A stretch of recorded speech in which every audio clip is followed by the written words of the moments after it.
저는 오늘 척추질환 대표적인 거 몇 개 설명드리려고 왔습니다. 일단 척추질환은 뒤에 척추뼈 주변으로 오는 병인데요. 뼈 자체의 문제는 거의 오실 가능성이 없고 뼈랑 뼈 사이에 있는 디스크라는 관절 때문에 주로 병이 오시는 거거든요. 보통 거의 전체 인구의 80% 한 번은 아프시거나 한 번 병이 지나가는 정도의 좀 흔한 질병이 많습니다. 척추의 구조는 이렇게 경추, 흉추, 요추라고 해서 그냥 쉽게 말하면 목뼈, 등뼈, 허리뼈 생각하시면 되고 엉치뼈라고 해서 이 꼬리뼈 쪽. 근데 이거는 척추에 들어가는 것보다 이제 골반뼈로 들어가는 게 맞는 거라서요. 그리고 모양은 일단 커브가 일단 목뼈는 C자 커브라고 해서 앞으로 숙여져 있고요. 그 반대로 등, 허리. 그러니까 이게 모양이 스프린처 생각하시면 돼요. 이 그런 구조가 이제 처음에는 저런 구조가 있으면 스프링 구조처럼 충격을 흡수할 수가 있는데 나이가 드시면 목 등이 좀 뻣뻣해지거나 굽어지잖아요. 그러면 이제 충격을 받으면 척추뼈가 스프링 구조를 아예 못해요. 그러니까 골절이나 디스크나 이렇게 외상성 질환이 쉽게 생기시는 거죠. 나이가 드시면서. 일단 척추는 다른 뼈나 연골이랑 약간 다른 모습인데요. 일단 기본적으로 신경이 지나가는 큰 통로가 있습니다. 그래서 이제 그 통로가 문제가 생겨서 병이 대부분 오시거든요. 그래서 이 앞에 연골, 이게 디스크라는 거거든요. 구조가 쉽게 생각하시면은 타이어 생각하시면 돼요. 타이어. 근데 안에 공기가 있는 게 아니라 안에 물질이 있는 타이어 생각하시면 되거든요. 나이가 드시면 약해지는 건 타이어가 바깥쪽이 얇아지면서 구멍이 나잖아요. 연골도 똑같습니다. 바깥쪽이 약해지면서 이 안에 있는 알맹이가 바깥쪽으로 빠져나오는 거죠. 그러니까 자기 자리를 지키지 못하고 빠져나오니까 병이 생기시는 거거든. 그러니까 무릎뼈도 마찬가지예요. 무릎 연골도 잘 계시다가 어디 찢어지거나 그러면 연골이 이렇게 빠져나와서 관절 사이에 끼면 잘 못 걷고 하시는 거예요. 그러니까 젊은 사람들이 보통 이제 그 무릎 연골 파열로 수술하는 경우고 나이 드신 분들, 어르신들 같은 경우는 그 무릎 연골이 사라져서 아프신 거란 말이죠. 그래서 근데 허리 같은 경우는 이 연골이 보통 찢어져서 터지거나 해서 이제 신경을 눌러서 아프신 경우가 많고 다행히 무릎과는 다르게 이 연골이 닳아서 그 자체만으로서는 뭐 척추뼈가 잘 안 움직인다거나 그래서 아파서 오시는 분이 별로 없고 그것 때문에 치료받는 경우는 좀 별로 없습니다. 그러니까 다른 관절과 다르게 증상도 생기고 접근을 해야 됩니다. 원인은 일단은 뭐 젊은 사람들이 생기는 것들은 반복적인 일, 그러니까 구부렸다 폈다 하는 것들. 그러니까 동물은 잘 안 생긴다 그러잖아요. 왜냐하면 인간만 허리를 사용해서 물건을 듭니다. 근데 원래 허리는 써서, 그러니까 허리는 몸을 구조를 갖다가 지탱하는 것들이지 얘가 일하는 관절은 아니에요. 기본적으로. 팔다리는 모르겠는데. 그러니까 안 써야 되는 관절을 자꾸 쓰시니까 문제가 되는 거죠. 그래서 보통 어르신들 하는 운동들 있죠. 뭐 숙였다 폈다, 뭐 스트레칭 하시는 것들. 그건 젊은 사람들은 모르겠는데 한 60대 이상의 어르신 같은 경우에 숙여서 하는 스트레칭은 가능한 안 하시는 게 좋아요. 괜히. 그거는 병을 유발해요. 뭐 이렇게 숙였다 폈다 하는 것 자체가 부담되는 거고 가끔 이제 어르신들 특히 남성분들 같은 경우에 허리 강화 운동을 한다고 해서 막 들고 하시는 분들 있어. 그거는 운동하시는 게 아니야. 허리 망가뜨리는 거야. 그러니까 그런 운동을 해서 도움될 게 하나도 없습니다. 퇴행성변 나이 들어 생기시는 것들이고 이 세 가지는 그냥 젊은 사람들. 근데 이런 것들이 젊을 때부터 쌓이거든요. 쌓여서 병이 생겨요. 보통 협착증 같은 경우는 30대 중반부터 병이 시작이 됩니다. 근데 그때는 증상이 있는 병이 아니고 병으로 인지를 못 하시지. 근데 30대부터 계속 잘못된 데서 사셨다가 동안 60대부터 아파서 오시죠. 그러니까 이게 젊을 때부터 안 좋은 습관이 몸에 생기는 것들이라서 관리를 잘 하셨었어야 돼요, 원래는. 이건 흔히 말하는 디스크라는 병이에요. 추간판 탈출증이라는데 디스크는 연골의 이름이고 보통 디스크 관절에 문제가 생겨서 아프니까 그냥 허리 아프면 디스크라고 그래요. 그러니까 오해하시는 게 뭐냐면 가끔 병원에 오셔갖고 나 한방병원 가서 그다음에 무슨 개인병원 내과 가서 디스크 진단받았다고 오셨어요. 근데 그 진단받은 게 아닙니다. 그냥 모르는 사람한테 가서 한방병원 가서 허리 아프다 그러면 다 디스크예요.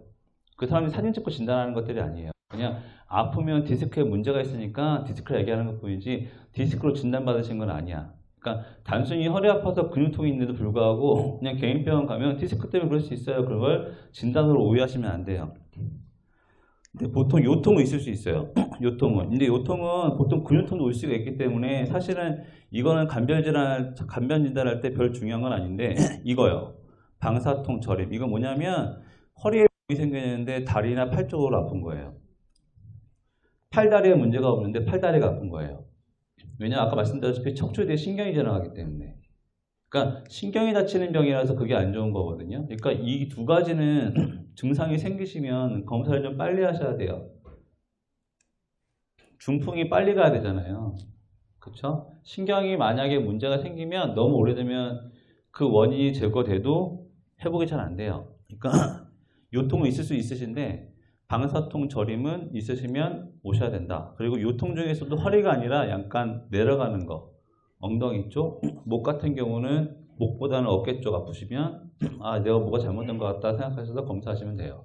근데 이제 단순히 허리 아프거나 목 아픈 게 뭐 하루 정도 됐다 해서 큰 병 때문에 뭐 검사를 빨리 서두르고 갈 필요는 없어요. 근데 문제는 이제 어르신들은 문제가 있죠. 다쳤는데 허리가 심하게 아프다. 그거는 아 나 뼈가 다친 거 아니야? 하고 의심을 하셔야 돼. 젊은 사람과 다르게. 특히 골다공증 있으신 분들. 2주 이상 일단 아프면 안 돼요.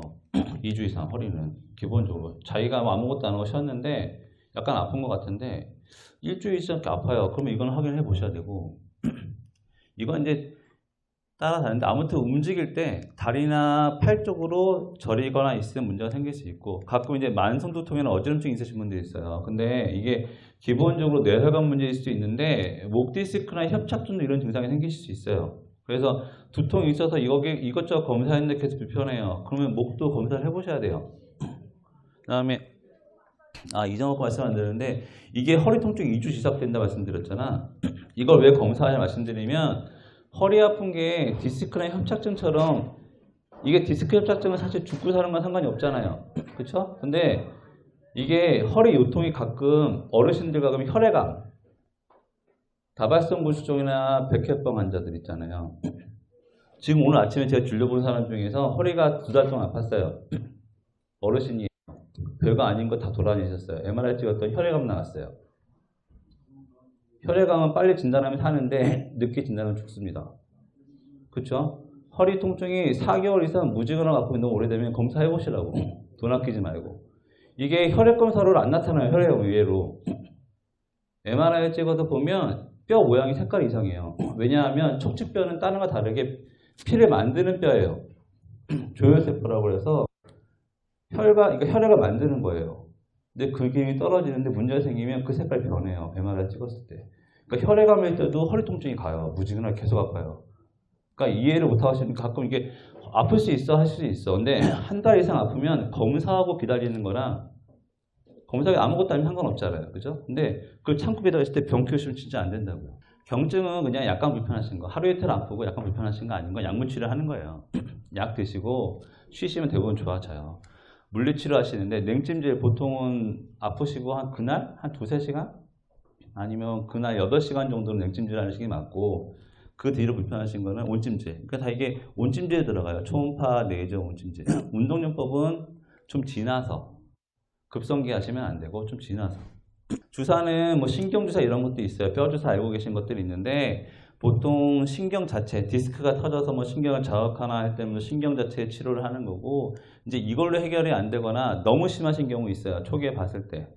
그런 경우는 이제 수술을 하는데 보통 수술하는 것들이 원인을 제거하는 수술을 많이 해요. 그러니까 신경을 누르고 있으면 그걸 푸는 수술을 하는 거고 보통 이제 고정술이랑 유압술 같은 경우인데 이건 뭐가 들어가서 고정하는 것들이거든요. 근데 이 고정술은 급성기는 하지 않아요. 환자분이 많이 아파도 굴절 아니면 일단 다른 치료를 하고 진행합니다. 왜냐하면 이게 작은 수술이 아니고 근데 거기까지 안 가도 좋아지는 경우가 팔다리 쓰는 거 다르게 허리는 좋아지는 경우가 있으셔서 일단 하더라도 좀 간단한 수술이나 시술 주사하고 정 안 되면 하는 게 고정술이라고 생각하시면 됩니다.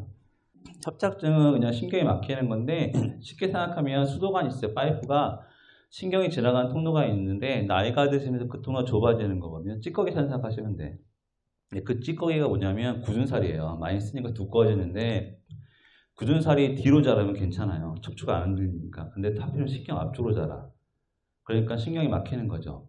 근데 문제는 막힌다는 얘기 뭐냐면 피가 안 간다는 거예요. 그래서 대표적인 게 오래 못 걸으시거든.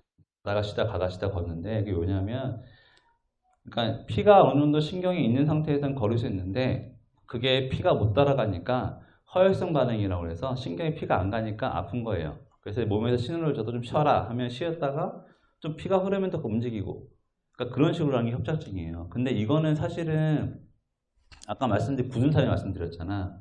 디스크나 이런 것은 주사치료 반응하고 아직까지 가능한데 협착증은 거의 한 10명 중 70% 정도는 수술이 필요한 경우가 많습니다. 협착증은. 그래서 가끔 어르신들 병원 가면 협착증 아닌 디스크라고 진단하는 게 아니라 검사를 해야 할 수가 있어요. 왜냐하면 신경을 봐야 할 수가 있으니까.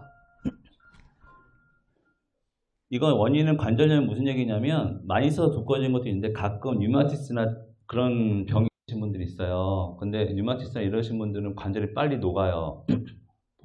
피가 본인 뼈를 공격하기 때문에. 그래서 관절염도 하나의 원인. 제일 많은 건 노화고요. 외상성으로는 협착증 같은 경우는 거의 없다고 보시면 되고요.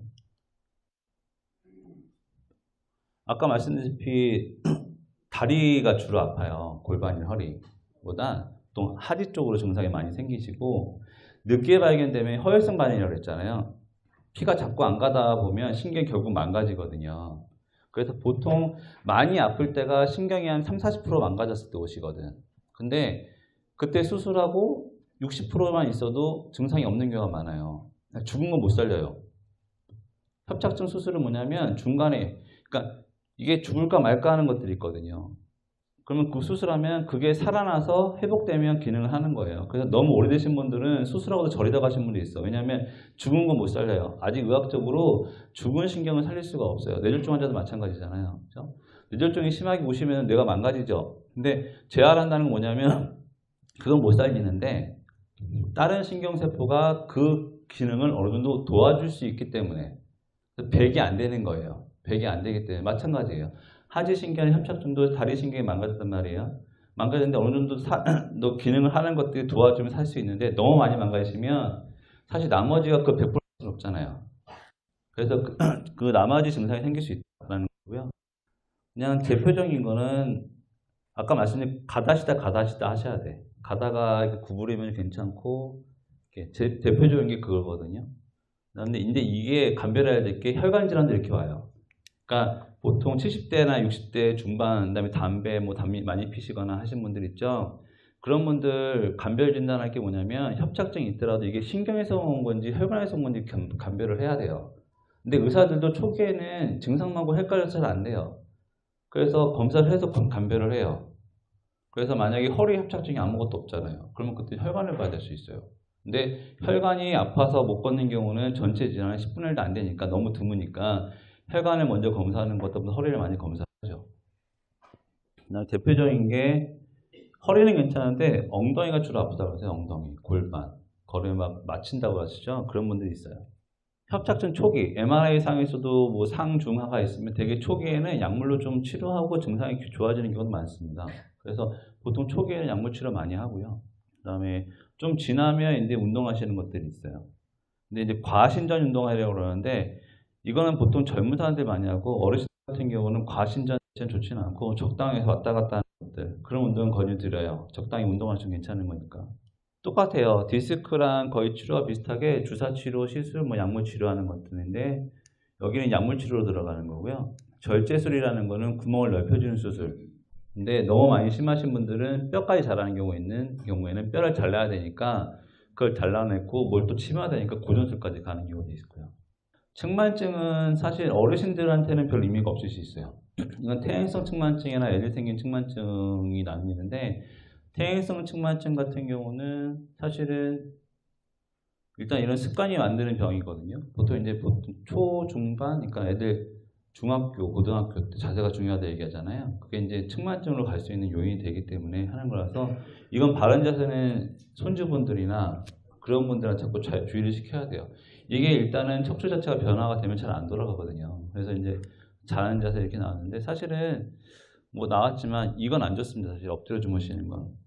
애들도 그렇고 복압이라는 게 올라가기 때문에 딴 건 모르겠지만 이건 엎드려 주시면 가능한 안 하시는 게 좋아요. 특별한 상황이 아니라면.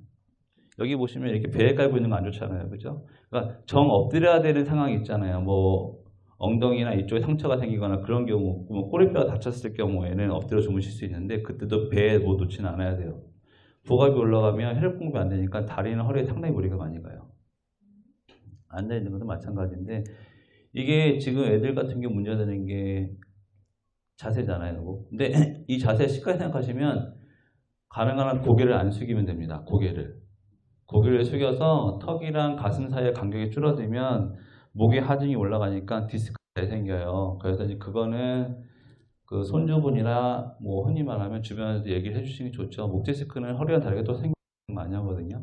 그다음에 척추 측만증. 이거는 이제 척추 측만증 되게 심하신 분들이 있어요. 척추가 이렇게 틀어지니까 심장이나 위를 눌러서 요통 이런 것보다 소화불량이나 심폐기능저 이건 죽고 사는 문제가 걸려있기 때문에 각도가 너무 심하신 분들은 수술하는 경우도 있어요.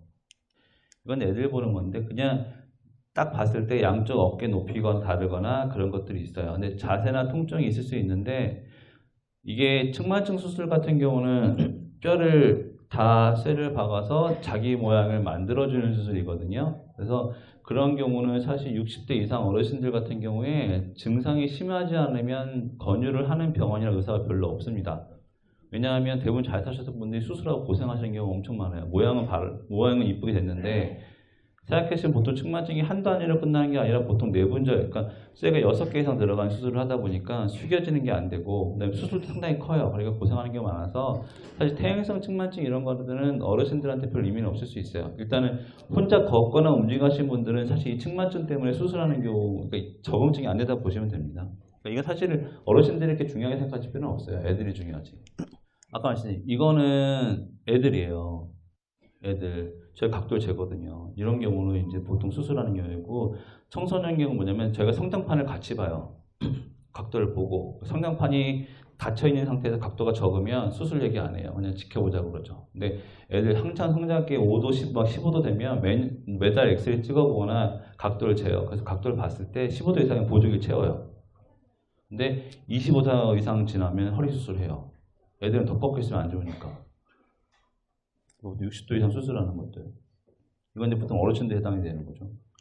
약물 치료. 그러니까 불편하시면 드는 건 똑같아요. 아프실 때 약 먹고, 안 되면 뭐 진통제 먹고. 근데 약 종류가 이제 해열, 소염, 진통제 이런 것들이 있어요. 해열은 열날 때는 거죠. 타이레놀 같은 경우는 진통 성분보다 해열제 성분이 크기 때문에 아프셨을 때는 두통 외에는 사실 치료 효과는 별로 없고, 보통 이제 소염 진통제가 관절 통증에 효과 있으시니까 약국에서 약 주시는 것들 보시면 막 사다 드시지 마시고, 이렇게 골라 드시면 되는데 일단은 아셔야 될 건 뭐냐면 약을 거의 그냥 아무 생각 없이 드시는 분들이 있거든요. 근데 어르신들 나이에 들면 신장 기능이 떨어지잖아요. 근데 진통제가 신장 기능이 그렇게 안 좋아요. 그래서 보통 약 받으셔도 2달 이상 꾸준하게 먹는 거는 권유 안 드려요. 그러니까 예를 들어서 약 먹다가 진통제 같은 경우는 일주일 먹고 끊어본다든가 이렇게 가셔야지 약을 챙겨 드시는 거. 특히 해열 진통제는 오래 드시면 콩팥 망가집니다. 그러니까 콩팥 기능이 가능히 떨어지신 분은 약을 안 드시는 게 좋고, 간은 그나마 딴 데보다 회복 기능이 있어요. 근데 신장은 망가지면 회복 기능이 없어요. 그리고 나이가 드시면서 신기는 무조건 떨어집니다. 본인 기능보다. 근데 거기에 약 드시면 안 되니까 장기 복용은 안 좋아요. 장기 드시 상관없는데 오래 드시면 좋지 않아요. 그 바닥에 앉는 거, 양반다리 하는 거, 이거 지금 세대 어르신들 많이 했던 것들인데 이거는 하면 고관절, 무릎, 허리 세 군데 다 안 좋습니다. 바닥 생활 하시는 거 좋지 않아요. 그래서 외국 사람들은 무릎 관절 수술 별로 안 하는데 우리나라 사람들 많이 하잖아요. 쪼그려 앉고 바닥에 앉고 그래서 그래요. 높거나 딱딱해 베개는 굳이 하실 필요 없어요. 이건 안 맞아요. 무릎 꿇는 건 아예 안 하셔야 되고. 1번은 허리가 아프신 경우에는 안 하시는 게 좋고요. 앉는 거는 힘을 드는 것보다 기대고 앉으시는 게 낫습니다. 환자분 그러니까 나이 드시면 이거는 그냥 기대고 앉으시는데 꼭 힘을 주고 앉으실 필요는 없어요. 걷는데 아래서 때 오래 걷는다고 걷는 운동 하시는 거 아니고요. 걷는 운동 하시는 거 아니고 그다음에 30분 걷는데 저는 보통 나이가 오래 드시면 30분 걷지 말라고 그래요. 차라리 자주 걷으라고 자주. 오래 걸으시면 무릎에 부담되거든요. 그다음에 걸으실 때 무릎이 시큰거리나 그러신 경우에는 안 걷는 게 낫습니다. 자주 짧게 걸으시는 거. 그러니까 걸을 때 통증이 오시면 가다시다 하시는 게 맞지. 그럼 뭐 이기겠다고 억지로 이기시는 거 좋지는 않고요. 그러니까 이거는 사실 젊은 사람한테 맞는 거고 어르신 약간 달라요. 이건 뭐 하는 거예요. 과신전이라고 뭐 이렇게 과하게 굽히거나 숙이는 운동 하시는데 그거는 안 좋아요. 적정하게 움직이는 게 좋아요. 이거 드시는 거는 보셔야 될 게 뭐냐면 힙이 많이 움직이죠. 허리는 굽고. 아까 말씀드렸잖아요. 허리는 힘을 써서 뭐 드는 구조물이 아니라고 말씀드렸잖아요. 그러니까 뭐 들 때는 엉덩이를 많이 움직이셔야 돼. 허리는 꼿꼿하게 유지하시기 좋아요. 뭐 들 때. 그러니까 무릎이랑 골반 힘으로 드는 거지. 절대 허리 힘으로 못 드시는 거 아니야. 특히. 나이 드실수록 그러면 안 돼요. 허리 힘으로 들면 안 돼요. 젊은 사람들이고. 그나마 제일 안전한 운동은 엉덩이 들어 올리시는 거 어르신들한테 제일 좋은데 중요한 건 허리 숙여지면 안 되고요. 힘이 등이 아니라 배로 가는 느낌이 있으셔야 돼요. 배로. 그러니까 허리 힘이 들어가는 느낌이 있으면 뭐가 잘못되고 있는 거예요. 이 플랭크 자세도 마찬가지예요. 가끔 하시는 분들이 있는데 이건 허리 힘이 들어가면 안 돼요. 배 힘이 들어가야 돼요. 이건 강하게 하시는 거는 보통 50대 이상은 별로 안 하시 좋고 그러니까 두 개는 할 때 배 힘이 들어가야지 허리 힘이 좀 좋지 않다. 다 끝났고요. 혹시 질문 있으면 질문하시면 됩니다. 제가 허리가 좀 많이 아파요. 그래서 병원에 가니까 협착증이 심하다고 그러면 이렇게 걷다가 조금만 걸어도 안 좋아요. 그러면 한참 있다 하면 또 안 아파요. 그리고 싱크대에 있을 때 특히 이렇게 좀 보면 아프면 뒤로 이렇게 젖히는 것이 괜찮은지요? 뒤로 이렇게 젖히면 좀 시원해요. 젖히실 때 숨 들이마시고 젖히세요. 흉곽을 키운 다음에. 왜냐하면 과하게 젖히는 건 허리 다치니까 숨을 들이마시면 젖히시면 그렇게 많이 안 젖히시죠. 한번 해보세요. 숨 들이마시면. 숨쉬기 운동하시면서 들이마시면서 해보세요. 들이마시면 손 잡고 뒤에 해보세요. 그 정도면 돼요. 그러니까 가도하에 꺾으실 필요가 없다는 거지. 그렇게 하면 좀 시원해요. 길 갔다도 어느 정도 가다 저기 하면 서서 뒤를 켜고 걷고 그러거든요. 등에 근육이 많이 빠지시거나 약해지시니까 그럴 수 있고 협착증 증상은 글쎄요. 지금 사진을 찍어보셨는지 모르겠어요. 사진 찍었죠. 뭐뭐 찍어보셨어요? 저기 MRI 찍었죠. 그럼 일단은 그쪽 의사가 이게 협착증이 맞을 수도 있는데 증상은 좀 안 맞기도 하거든요. 본인 같은 경우에. 근데 그 정도 운동하시면서 경과보시면 괜찮을 것 같아요. 근데 구부리는 운동보다 신전 운동 하시는 건 괜찮은데 아까 말씀드렸잖아요. 너무 과하게 신전하면 좋지 않으시니까 들이마시면서 하시면 별 허리 다칠 일 별로 없어요. 네, 잘하셨습니다. 저는 너무 아프니까 아픈 주사 스트레스를 맞춰달라 그랬더니 이건 많이 맞는 게 아닙니다. 한 번으로 족합니다. 수술을 하든가 아니면 약물 치료를 하든가 둘 중에 하나를 택하십시오. 그리고 그걸 아니면 오지 마십시오 그러더라고요. 네. 그래서 제가 수술은 이 나이에 할 수 없지 않습니까? 그래서 약물로 지금 계속 치료를 하고 있어요. 지금 한 1년 더 됐어요. 이거를. 그런데 지금 하다가 탁구를 좀 쳤거든요. 그랬더니 이렇게 배는 아파오는 거예요. 다시. 그래서 지금 한 달 동안 쉬고 있습니다. 네. 근데 이 탁구 아닌가요? 탁구가 재밌으세요, 근데? 예, 재밌어요. 탁구, 배드민턴, 골프, 볼링 한쪽 쓰는 거잖아요. 예. 탁구는 특히 허리 돌리면서 하는 운동이잖아요. 예. 어르신들 나이 허리 망가뜨리는 운동입니다, 대표적으로. 안 하는 게 좋습니다. 예. 이게 운동이요. 환자분이 재밌는 것도 있지만 본인 건강 위해 하신 거면 저는 솔직히 배드민턴, 탁구는 치지 말라고 그래요. 아, 그래요? 잘 쓰셨던 게 망가지면 골치 아파요. 그러니까 그런 운동은 본인한테 안 맞는 거잖아요. 통증 있으신 거. 그래서 지금 선생님 원장님 말씀대로 약으로 치료하려고 마음 먹어서 이 나이 수술은 불가능하지 않습니까? 수술이 불가능한 것보다 일단은 간단한 수술로 환자분이 좋아지면 모르겠지만 만약에 그게 뭐 측만증을 동반해서 큰 수술 같은 경우에는 원자분이 혼자 움직이고 운동하실 정도면 하지 말자고 얘기는 하긴 하죠. 근데 그 스테로이드 주사는 사실 많이 맞으면 안 좋죠. 상하고 놔달라고 간청을 했죠 그냥. 그건 도움이 되는 건 안 아니고 냈다고 하더라고요. 좋지 않아요. 좋지 않고요. 필요한 경우는 한두 번 모르겠지만 그걸 루틴으로 쭉쭉 맞으시는 분들 같은 경우는 나중에 병 생겨 좋지 않습니다. 그래서 예. 잘 알았습니다. 예. 네. 3년 전에 자고 일어나니까 왼쪽 다리가 이렇게 구부러져가지고 펴지지도 않고 그렇게 아파요. 네. 그래서 병원에 갔더니 협착이라고 4, 5번, 척추 4, 5번이 이렇게 안 좋아서 협착이 심해서 그랬다. 그날로 수술을 했거든요. 예. 근데 수술하는 그날은 이 다리 저린 것이 아주 깔끔하게 났더라고요. 네. 근데 하룻밤 자고 나니까 도로 저려요. 네. 근데 이 다리 저린 것을 어떻게 치료할 수 있는 방법이 없나요? 그게 언제 하신 건데요? 3년. 글쎄요, 이게 협착증 수술하시고 그날 괜찮았다는 얘기는 수술 잘못된 것 같지는 않은데, 그 뒤에 저림이 뭐 신경이 부어 있거나 아니면 원래 앉았던 디스크가 다시 밀려왔다거나 구분을 하긴 해야 되거든요. 통증이 있으신 거예요? 저림이 있으신 거예요? 저려요. 감각이 없고요. 신경 부종이 있을 수 있으신데, 그럼 정확히 다시 한번 검사를 해보셔야 되고, 만약에 그 저림이 흔히 말하면은 MRI나 검사상으로 나온 게 아니면 주사 약물 치면서 증상 완화하고 좀 봅니다. 약물을 치료를 하고 있는데, 예. 그 허리 협착 때문에 그러니까 그거부터 고쳐야겠네요. 근데 그게 고쳐져요? 나이 많은 걸 떠나서 병변이 새로 생겼거나 그런 것도 감별을 해봐야 돼요. 근데 보통은 협착증 수술하고 나서 그날 좋아졌다가 바로 보다 한 일주일 정도 뒤에 다시 저림이 생기시는 분이 있어요. 부종이 오거든요. 하루뿐이야. 그러니까 부종이 온다는 게 뭐냐면 많이 눌렸던 게 펴지잖아요. 펴지면 이 신경이 정신을 못 차리는 거예요. 그래서 보통 그게 오면 일주일 오시면 그 약물치료 좋아지는데, 좀 안 맞는 게 뭐냐면 하루밖에 안 갔다는 거랑 3년 동안 지속됐으면은 글쎄요, 다시 검사를 해서 어떤 상태인지 비교해 보시면 좋을 것 같은데요. 만약에 그 상태를 보고 이제 어떤 치료를 해야 될지 경험해도 괜찮을 것 같고요.